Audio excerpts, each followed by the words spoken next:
And that was the first statement. What about the 6 million Palestinian refugees who want to return? That was the very first question. I hear it all the time. I hear sometimes people say, until every one of the 7 million go back, we won't accept the settlement. Okay, but I think that's people talking on behalf, in a way, of them. I mean, talking to Palestinian refugees, some of them know there's also a compromise. Some of them would like to return, Fine. some of them... And I think Palestinians are perfectly reasonable. And I think a reasonable resolution of the conflict is possible. But when you start inflating the numbers, I don't know what you're trying to do. Do you want to resolve the conflict? Or do you want to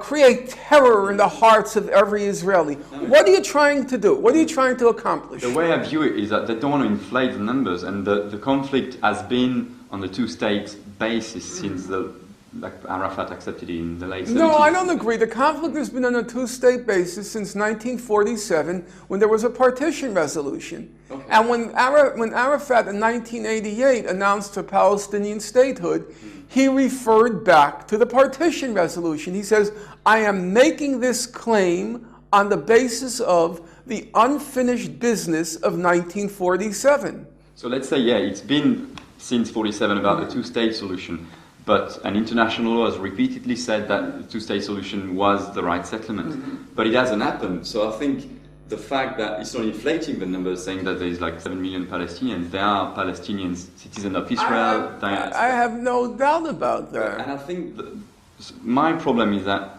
I agree about being pragmatist, but when pragmatism doesn't work, what do you do? And in the solidarity movement that I'm not sure you call the solidarity movement a cult, but you referred to a cult, maybe talking about the BDS movement. I do think that the cult is not a little, it's actually getting bigger. Maybe it's not, and the BDS movement has actually, with its flaws maybe, succeeded in grasping people's attention and students. Frank, and it's we have to free ourselves of illusions. I don't know how old you are, but when I was a young man, I was a Maoist, And we always thought our movement is growing. 6,000, 8,000, we're growing, What you call growing, how many people are you really reaching? Are you reaching a mainstream public? I don't think so. I mean, it takes time, but I think, for example, like there's Israeli Apartheid Week starting in a few weeks, end of February.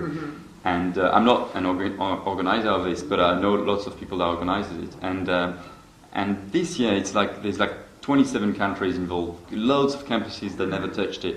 And I think if the students start to get involved, sometimes the students can influence their parents, and then so I think it's a small process, but I think the BDS movement is helping actually making the movement a more global movement. I said clearly, I think the solidarity movement has the right tactics. I support the BDS, but I said it will never reach a broad public until and unless they're explicit on their goal. And their goal has to include recognition of Israel, or it's a non-starter. It won't reach the public, because the moment you go out there, Israel will start to say, what about us? And they won't recognize our right. And in fact, that's correct. You can't answer the Israelis on that, because they're making a statement that's factually correct. It's not an accident, an unwitting omission that BDS does not mention Israel. You know that, and I know that. It's not like we forgot to mention it. They won't mention it because they know it will split the movement, because there's a large segment of the movement, component of the movement, which wants to eliminate Israel. But I think, again, talking in terms of eliminating Israel, it scares people because they don't understand what eliminating Israel means. But it doesn't mean bombing. Frank, And the BDS movement is clear about like Israeli Jews living in the Frank, there's a law. You say you want to enforce the law. BDS says we're rights-based. Okay? Is Israel part of the law or not? When the International Court of Justice made all of its findings in its advisory opinion, one of its findings was the June 67 border is Israel's legal border. That is Israel. That's the law. How can you claim that you want to enforce the law and omit that aspect of the law? The two-state solution, we know that the facts on the ground, mainly because of Israel, like for example building in the E1 zone, are going to make the two-state solution pretty much impossible. No, so it's not true. I will talk about it at length tonight. I'm going to go through the maps. Okay. And then you'll judge for yourself. It's so intertwined. For me, like the two people are so intertwined that now the one state already exists and it's there. No, Frank, if what you were saying were true, of course I'd have to agree with you. But I don't think it's accurate. And you'll just, I don't know if you're staying to hear me tonight. I can't say. Yeah, well, I'm going to... I've heard you in December. Yeah, I'll go through the maps I have today. I'll show you the maps, exactly what it looks like. Well, the two-state solution looks like. No, what the issue with the settlements looks like. Okay. I go through the maps. And I brought them along this time, and they'll be on the screen, and you'll be able to judge for yourself. The problem is people are all over the place. When you say it's practically possible, then they say they're ideologically against it. And if you say it's ideologically, you will never be able to reach a public with it, then they say it's practically impossible. Because they don't want to recognize Israel. So it's like every kind of excuse and pretext. I don't see where that's going to go. You know, you talk about BDS, they make all these claims about their victories. All their claims about their victories. Well, you know what? You see these 10 fingers? These more than suffice to count all their victories. There are superfluous fingers here to count all their victories.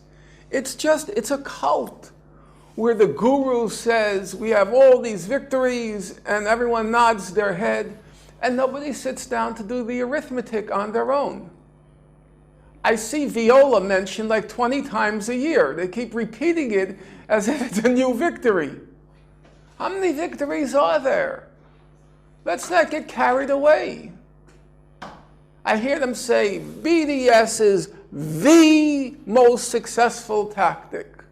Yes, it's had some victories, no question about it. But the way people promote it, as if it's proven itself and we're on the edge, on the verge of a victory of some sort, it's just sheer nonsense. It's sheer nonsense. It's a cult. And I personally, I'm tired of it. I went through my cult stage. I was a Maoist. And now when I look back, I'll tell you the truth. There were like two competing possibilities. You can be a Maoist, a Leninist, and all that sort of crap. And you could waste 20 years of your life. Or you could have worked with people like Ralph Nader, like my best friend, Alan Nairn. He was, if you know Alan Nairn, he worked under Nader. And he got a lot of bills passed through Congress. A lot of good stuff, It's nice we have seatbelts. That was Ralph Nader. Airbags. That was Ralph Nader. Thousands of little things that made life, saved millions of lives. I'm not going to be in a cult again. I'm not going through that stage again with the gurus in Ramallah, giving out marching orders. And then if you disagree, they say 10,556,454 Palestinian civil society organizations have endorsed this. Who are these organizations? They're NGOs in Ramallah, one-person operations, and they claim to represent what they call this thing, Palestinian civil society. If they really were Palestinian civil society, as they claim, then why can they never organize a demonstration of more than 500 people?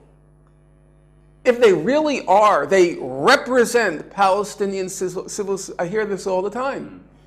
Have you ever seen a statement by BDS that doesn't have the first subordinate clause? BDS, the largest civil society organized protest, endorsed by 26,555,000,000,000,000,000, organizations.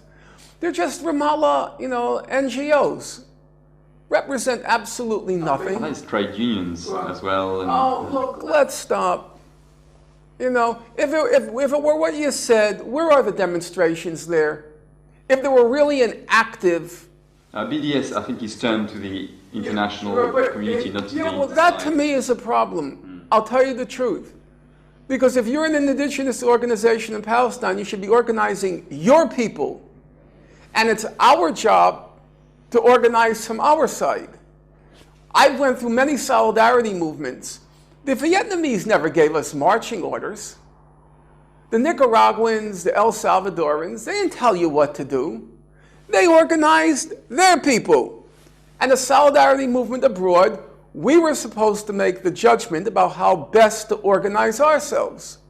And it's a very strange thing when the people there who claim to be the leaders of civil society, they can't organize a demonstration of 500 people among themselves, but they're telling everybody else abroad what to do. It's a weird inversion. When I was first involved in the Gaza Freedom March, I don't know if you were involved in it. Yeah, I heard about it. Okay. They said they were going to bring out 50,000 people in Gaza. 50,000 people. And you know how many they brought out? They brought out 300. It's a cult. You make up numbers, you fantasize, and all the followers are supposed to nod their head. Well, you know what? I'm 58 years old. I've been involved in this 30 years. I gave, and I'm going to say, I gave, for a Westerner, not for a Palestinian, I gave my life to the cause, and I'm not going to be anybody's fool. I'm not wasting time anymore. I'm tired of it. I really am. I've lost patience with it. I'm tired of gurus, and I'm tired of cults. Either we take advantage of the opportunity and try to reach people, or just forget it. It's a waste of time, And trying to play these silly little games of your 3 tiers, your 3-layer cake, and and I know exactly what we're talking about, because if we end the occupation and we bring back 6 million Palestinians and we have equal rights for Arabs and Jews, there's no Israel. That's what it's really about.